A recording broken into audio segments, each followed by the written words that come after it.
Once upon a time, in a quiet little village by the green rice fields, there lived a young boy named Min. He didn't have many toys like the other children in the neighborhood, but he had a tiny garden right in front of his house, a garden he treasured more than anything else. Every morning, before the sun even rose, Min would wake up, pick up his small metal watering can, and gently care for each row of baby vegetables. He watered every root, shaded the leaves when the sun was too harsh, and picked up every fallen yellow leaf with patience and love.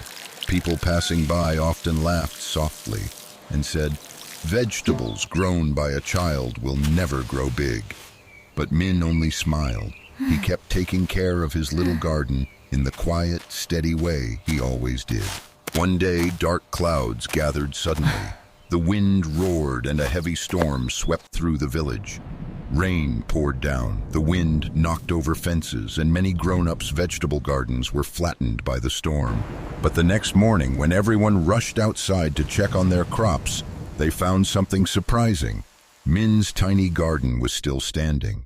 His small plants remained upright, their soil held firmly in place, because every day, Min had carefully strengthened the roots, tended the soil, and gently protected each plant.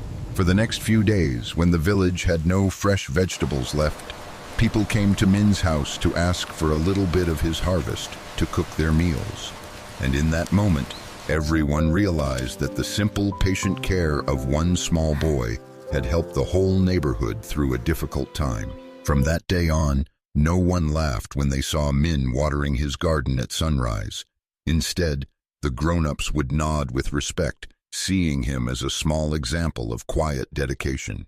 And this story gently reminds us, the small things we do every single day can become something truly meaningful when life puts us to the test.